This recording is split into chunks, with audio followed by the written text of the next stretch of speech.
Fala, meus gamers queridos, tudo bem? Aqui quem fala é o Pedro Ribeiro e está começando mais um vídeo do canal PV Plays. Então bora comigo!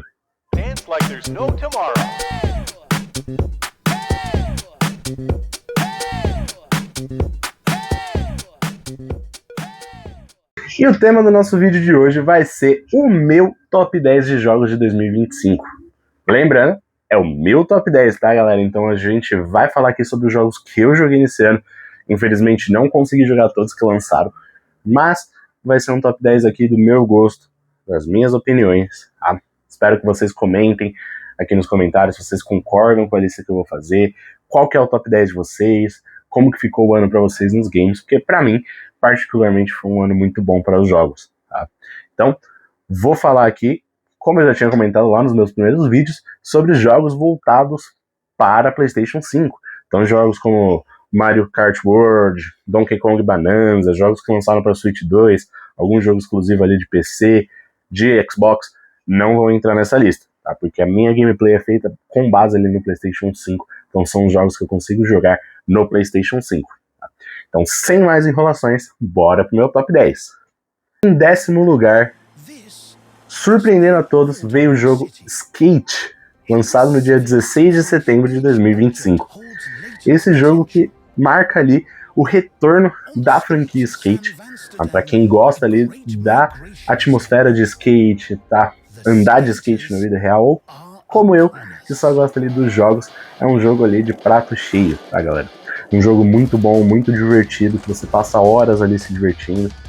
É multiplayer, então você consegue jogar com seus amigos. E o melhor de tudo, é um game free to play, tá? Surpreendendo a todos. Veio ali de graça para todo mundo, então você consegue baixar ali no seu dispositivo, seja no seu console, no seu PC, tá? E é um jogo muito divertido, pessoal. Ele traz um pouco ali do realismo das manobras, mas claro, com aquele ar um pouco mais cartunesco, digamos assim, da franquia Skate, onde você consegue fazer manobras mirabolantes, não se machucar, quedas absurdas. Então toda essa diversão que sempre esteve presente ali na franquia Skate veio para esse novo jogo aqui também. Então marca ali o retorno triunfante dessa franquia e que surpreendeu a todos. Em 9º lugar ficou o jogo Blue Prince, lançado em 10 de abril de 2025. Esse que se trata de um jogo 100% ali voltado para puzzles. Sim, é um jogo de quebra-cabeça, pessoal. Um jogo onde você explora ali um prédio, várias salas que te trazem vários desafios, vários quebra-cabeças, vários puzzles para você resolver. Mas o jogo não se trata só disso, ele tem uma história por trás ali que você vai descobrindo aos poucos a cada puzzle que você conclui. É um jogo muito satisfatório que te prende ali por horas na gameplay, e é um dos poucos jogos desse ano que me fez também sair do console, a pegar ali um caderno, anotar tudo que eu tô fazendo, porque é um jogo que faz, desculpe o trocadilho, você quebrar a sua cabeça. É um jogo 100% ali para você parar, pensar, observar e se sentir muito bem quando você conclui um quebra-cabeça dele. É um jogo muito bom. Se você não deu essa chance ainda, dê. Tá? É um jogo que vale o seu tempo, vale as suas horas jogadas. Tá? Então não desperdice ele por preconceito, digamos assim, só por ser um jogo voltado para puzzles. Em 8º lugar, eu coloquei Battlefield 6. Para quem conhece essa franquia sabe que é um dos principais FPS do mercado, que sempre bateu de frente ali com Call of Duty, porém ela estava um pouco guardada ali na gaveta. Os últimos lançamentos não foram tão bons, não foram lucrativos e não agradaram muito ao público. E o Battlefield 6 ele veio com essa proposta de trazer de volta as origens da franquia. E ela conseguiu de uma forma muito boa. Trouxe um multiplayer ali muito divertido, balanceado, gostoso de se jogar, que você se sente bem jogando. Agora vem um momento de alfinetada que é totalmente diferente do multiplayer hoje do Call of Duty. Se você não for extremamente viciado, você não consegue jogar direito.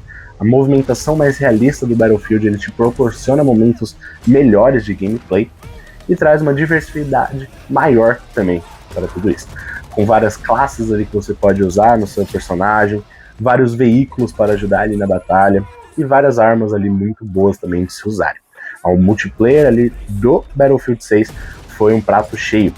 E junto disso também tivemos uma campanha razoável. Eu acho que muito por conta da campanha esse jogo não tá um pouco na frente na minha lista, porque eu sou uma pessoa que gosta muito de campanha de FPS, e o Battlefield 6 ele não trouxe uma campanha tão marcante. É uma história legal, divertida, mas ela não te marca como outras campanhas, como até mesmo o Battlefield 4 possui.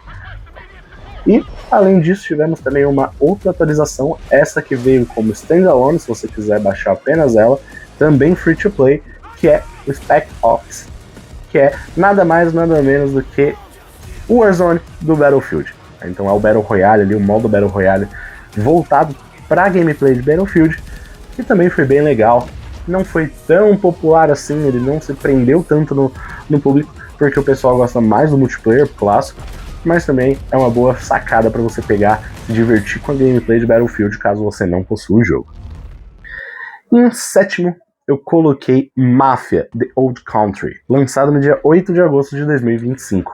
Esse que é o mais novo jogo da franquia Mafia, tá? O primeiro jogo ali não intitulado com número, depois temos Mafia 1, 2 e 3, ele veio ali com essa pegada chamada de Old Country, que é um jogo de prequel para essa franquia. É o jogo que mostra as origens ali da máfia, tá? Nos tira um pouco do cenário aqui ocidental, tira ali a gente dos Estados Unidos e nos leva para uma Itália antiga, uma ambientação magnífica. Te mostra ali uma vila na Itália antiga, muitos camponeses simples ali, pouca tecnologia, e nos mostra como que era a dinâmica das máfias originais na Itália. Então é um jogo que traz uma atmosfera muito boa. O que me pega bastante é a dublagem desse jogo, que independente da língua que você for jogar, eu joguei dublado em português, se você for jogar dublado em inglês, se você for jogar em italiano direto, independente da linguagem que você tiver, eles trazem muito regionalismo para o jogo. Então eu joguei em dublado português, mas a pessoa que dublou teve ali um sotaque italiano por trás do personagem, não é uma voz 100% portuguesa, é uma voz ali com aquele sotaque italiano, e tem muitas expressões italianas também. Eu saí dali do jogo falando algumas gírias italianas, muitas vezes xingamentos que eles utilizavam dentro do jogo. Mas é um jogo muito bom, tem uma história muito gostosa, personagens marcantes que fazem você se importar com eles, uma história que te envolve do começo ao fim, você quer saber ali qual que vai ser o desfecho da história do Enzo, que é o personagem principal, e ele consegue trazer esse peso para todos os personagens secundários também, você se importa com cada um deles. A dinâmica de tiroteio é muito gostosa, é um shooter ali muito bom de se utilizar, e eu acho que dentro dos 4 jogos da franquia Mafia, ele tem o melhor sistema de dirigibilidade. Os carros ali da época, carros antigos, mais velhos, duros de se dirigir, são muito bons de se operar. E ele traz também um conteúdo interessante, que é a dirigibilidade realista, que ele chama. Você pode adicionar isso nas suas configurações, e o modo de dirigir fica muito mais difícil, porque ele pega a realidade de um carro antigo daquela época. Se você ainda não jogou, vale muito a pena. Em sexto lugar ficou o nosso querido Split Fiction, lançado em 6 de março de 2025. Esse novo jogo do mesmo estúdio que fez It Takes Two, que ganhou o Game do Ano, que fez ali A Way Out, que são jogos voltados para o co-op. São jogos que você só consegue jogar se você tiver um amigo, se você tiver uma namorada, um namorado, você não consegue jogar esse jogo sozinho. São 2 personagens, ao mesmo tempo, simultaneamente fazendo ali puzzles, quebra-cabeças para avançar na história e chegar e descobrir toda a história. Esse jogo traz uma história muito boa que me pegou demais, que é você e o seu companheiro ali de jogo são 2 pessoas que são escritoras, são 2 garotas que são escritoras. Uma voltada para o público da fantasia medieval, trazendo ali histórias antigas como Senhor dos Anéis, etc. A outra voltada 100% para ficção científica, para o sci-fi, histórias futuristas, de guerra e etc. Elas que têm esse estilo totalmente diferente se juntam ao acaso e vão viver aventuras dentro de suas histórias. Não vou dar muito spoiler da história do jogo aqui, mas você e seu parceiro são introduzidos para dentro do mundo dos livros dessas 2 personagens. E vocês precisam juntas conseguir corrigir tudo que está acontecendo e se livrar dessa história para voltar ao mundo real. É uma história muito divertida, que tira boas risadas, mas também é uma história muito reflexiva, pessoal. Tem alguns capítulos ali dos jogos que você fica, meu Deus, que coisa linda. Simplesmente ali é um jogo que te faz pensar, que te faz sentir, que te traz emoção e te traz boas risadas também com quem estiver jogando ali com você. A gameplay é magnífica, ela envolve ali várias dinâmicas de vários outros jogos, então você consegue ver easter eggs, referências a vários outros jogos, como Pac-Man, Space Invaders, os próprios jogos da It Takes Two, referências a sagas famosas como Senhor dos Anéis, Star Wars. Você vai ver ali um cardápio gigantesco de referências. Se você consegue pegar todas, você se apaixona de ponta a ponta, que você vê que foi feito com carinho o que o jogo entrega. Infelizmente, ele pegou um ano muito forte nos jogos, então esse jogo não conseguiu sair com nenhuma premiação do Game Awards, diferente do seu antecessor, que foi o It Takes Two, que foi até considerado o principal jogo do ano, mas ele tem o meu coração. Eu gostei demais, prefiro até ele do que It Takes Two. Então se você não jogou e tem com quem jogar, dá uma chance que você vai apaixonar por esse jogo também. E sim, em quinto lugar, um jogo da nossa querida Ubisoft, que me surpreendeu bastante, que foi Assassin's Creed Shadows, lançado em 20 de março de 2025. Esse jogo que é o primeiro jogo da franquia Assassin's Creed que leva para o Japão, com samurais, ninjas, uma dinâmica ali feudal, e eles conseguiram fazer isso com maestria. Um dos principais pontos, obviamente, da franquia Assassin's Creed é a sua ambientação, é o seu realismo no local que você está introduzido, e o Japão ali não deixa a desejar. É um cenário muito lindo, muito bonito, muito vivo. Todas as vilas que você passa, todas as montanhas que você passa, você vê a beleza de tudo aquilo que você está vivenciando. E a história também não deixa a desejar. Trouxe uma história muito boa, e eu deixo isso como um ponto positivo, que foi as 2 vezes que esse jogo foi adiado. Foi o primeiro jogo da franquia Assassin's Creed a ser adiado. Então não tivemos ali o seu lançamento no ano certo, passando para o ano seguinte, e o que fez com que a Ubisoft trouxesse um jogo extremamente polido. Eu particularmente joguei o jogo inteiro, tenho mais de 70 horas nele, e não vivenciei nenhum bug, o que é um grande avanço para a nossa querida Ubisoft. E a dinâmica do jogo é muito gostosa. Também é um jogo que retorna ali alguns jogos anteriores que já tiveram essa escolha, que é você viver 2 personagens ao mesmo tempo. Você tem ali a Naui, que é uma personagem mais voltada para o stealth, com ninja ali, e você tem o seu samurai, né, que ele é voltado 100% para o combate, e você pode trocar entre eles a qualquer momento. Você não tem nenhum impeditivo, nenhuma trava, e a gameplay diferenciada de ambos dá muito dinamismo a esse jogo. E a história também não deixa a desejar, pessoal. Se você gosta dessa temática de samurai, dá uma chance que você não vai se arrepender. Quarto lugar, um grande querido meu, que é a franquia The Elder Scrolls. The Elder Scrolls 4 Oblivion Remaster. Esse jogo que pegou ali a obra-prima da Bethesda, que é o Oblivion, trouxe para os moldes novos, trouxe novos gráficos, novas ambientações, novas iluminações, deixou o jogo completamente polido e bonito, e não tirou nada da história do jogo. É um dos meus RPGs preferidos, acho que só perde para o seu sucessor, que é o Skyrim, e esse remaster veio muito para agregar esse ano. Eu não sou muito de premiar quando eu vou falar alguma coisa assim dos melhores do ano para jogo que é apenas remaster, que é diferente de remake. Então os remasters ali para mim são só pegar o mesmo jogo, dar uma polida, mas nesse jogo ele veio muito bem, porque esse jogo ele estava muito datado os seus gráficos.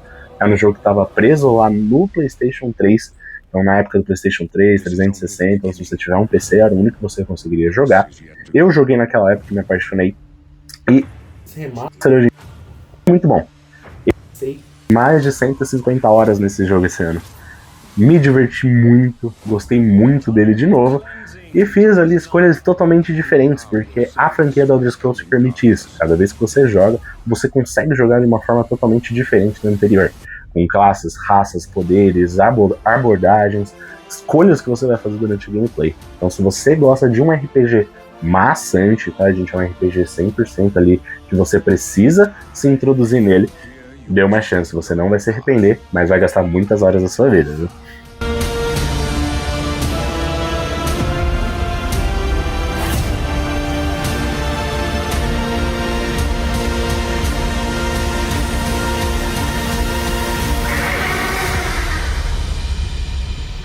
him and close shut the jaws of oblivion.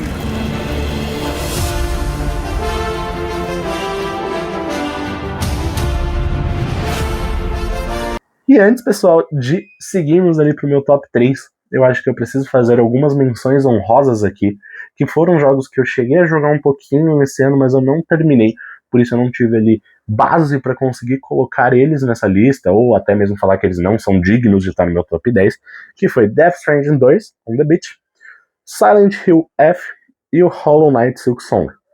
O primeiro Hollow Knight é um dos meus jogos preferidos, então o Silksong, o pouco que eu joguei me divertiu bastante.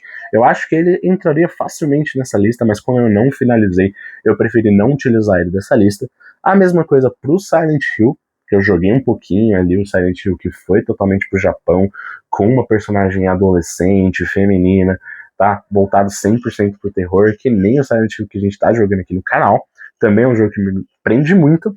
E Death Stranding, né, que não tenho o que falar, né? Eu não duvido nunca da capacidade do nosso querido Hideo Kojima de fazer um jogo bom. O Death Stranding 1 eu demorei muito para jogar, muito por preconceito, mas quando eu joguei eu me apaixonei. Então eu tenho certeza que o 2 é um jogo bom, é um jogo gostoso. Eu não cheguei a jogar nada dele, mas eu tenho que dar uma menção honrosa porque eu sei que foi feito com bastante carinho e bastante qualidade. Mas agora bora pro nosso top 3. Em terceiro lugar, eu coloquei a maior surpresa pra mim desse ano, que foi um jogo que surgiu do nada, não tinha muita mídia em cima dele, não tinha muita repercussão, só quando saiu, agradou todo mundo, conquistou corações, que foi Dispatch, o nosso jogo ali de escolhas de um estúdio totalmente novo, que nem o próprio estúdio esperava ali essa repercussão que o jogo trouxe.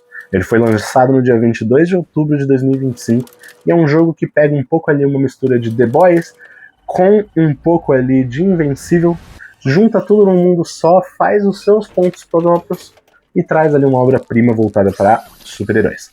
Você é um super-herói ali que não tem poder, você tá no controle ali do Mecha Man, um homem que tem uma armadura gigante e leva ali o nome da família, sofre alguns problemas, tem a sua armadura destruída e a sua vida reformulada.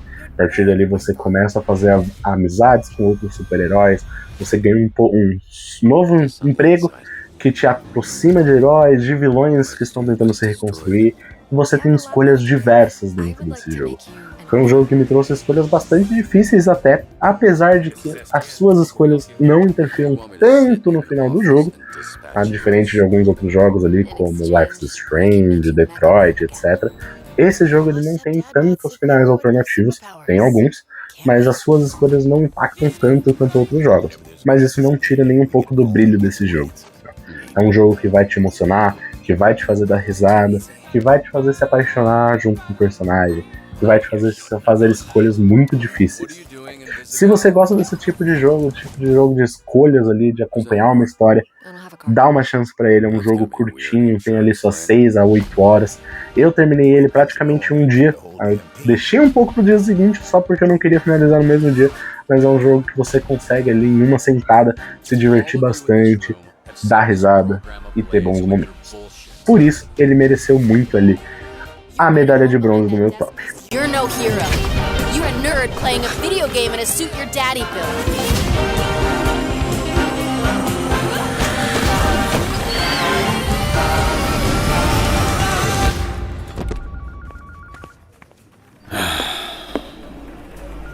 You gonna eat those Twinks? That's not what they're... You know what? Help yourself.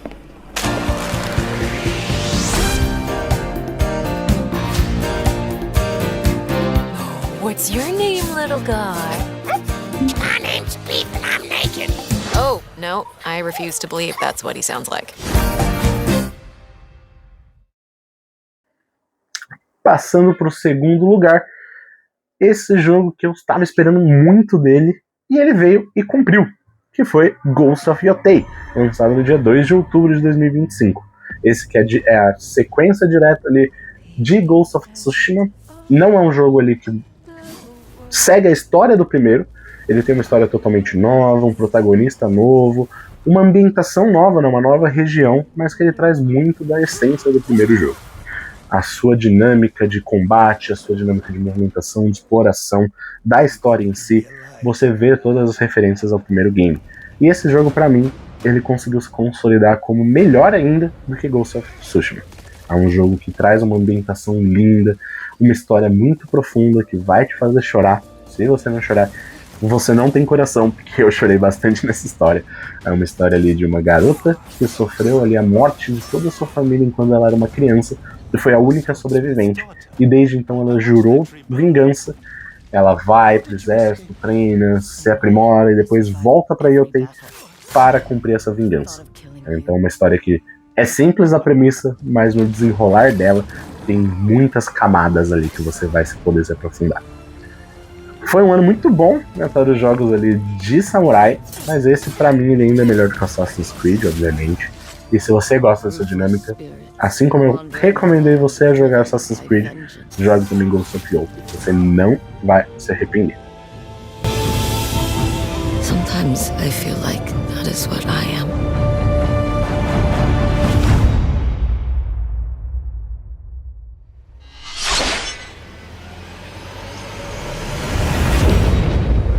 Em primeiro lugar, não tinha como ser ele, pra mim, a maior obra-prima desse ano, a maior obra-prima dos últimos anos. Não lembro o último jogo que me fez ficar tão feliz assim. Eu acho que talvez seja ali The Last of Us Part 2. Esse ano, o top 1 não teria como ser para outro jogo como que não seja Clair Obscur Expedition 33. Que jogo, galera, que jogo! É um jogo que reinventou a roda, como eu já falei ali no outro vídeo. Um jogo de turno, um RPG de turno, que você tem ali a dinâmica de parry, de esquiva, para te ajudar junto no combate. Então é um turno, um combate de turno, só que ele é muito dinâmico ao mesmo tempo, e que tem uma história e uma ambientação sensacionais. Esse jogo sim me fez chorar muito, porque é uma história muito profunda, pessoal. Você começa o jogo totalmente confuso. O jogo só te joga no mundo dele, não te explica nada, não te explica o que está acontecendo, e você vai vivendo ao mesmo tempo que os protagonistas. Você vai vivendo as perdas dele, você vai vivendo o luto, você vai vivendo tudo que ele está vivendo sem entender nada, sem ter um contexto por trás. E conforme o jogo vai passando, ele vai te explicando cada uma das camadas desse jogo. E olha que são muitas camadas. Você sai desse jogo totalmente com a cabeça explodindo, chorando, mas muito realizado com tudo que você acabou de viver. É um mundo bonito, lindo de se ver, assustador em alguns momentos, mas é um mundo que vai fazer você refletir bastante na história dele. É um jogo que você sente o carinho dos desenvolvedores, é um jogo que você sente o amor deles pelos games, e você sente que eles quiseram fazer uma coisa ali pra agradar você, e não só pra tirar o seu dinheiro. Tanto que é um jogo que ele nem veio como um preço de AAA. Ele é um jogo que logo no lançamento ele estava mais barato. Hoje você encontra promoções ali bastante. É um jogo muito vendido. Foi o principal jogo do ano. Bateu recorde atrás de recorde dentro do Game Awards, dentro de outras premiações. Para mim, é um jogo 100% perfeito. É um 10/10 com força. E se você não jogou porque você tem preconceito com RPG de turno, com jogos de turno ou algo do tipo, pega isso, joga bem longe e dá uma chance para esse jogo. Você não vai se arrepender. Então, pessoal, esse foi o meu top 10 do ano. São os jogos que eu mais gostei de jogar nesse ano. Claro, jogos lançados nesse ano, não jogos só que eu joguei, porque eu joguei bastante jogo esse ano. Mas dos lançamentos, acho que pra mim esses são os melhores. Espero que vocês tenham gostado. Deixa aqui no comentário se você concorda com a minha lista, qual que você mudaria, ou até mesmo qual que é o seu top 3 pro ano. Eu quero muito saber de vocês. Obrigado por assistir, pessoal. Agradeço de coração todo o carinho que vocês estão me transmitindo. Tá sendo muito divertido fazer esses vídeos aqui pra vocês. E estamos só no começo, pessoal. É só o começo aqui do canal. Vocês ainda vão ver muito conteúdo. E eu agradeço a caminhada que vocês estão tendo comigo. Beijo, até a próxima.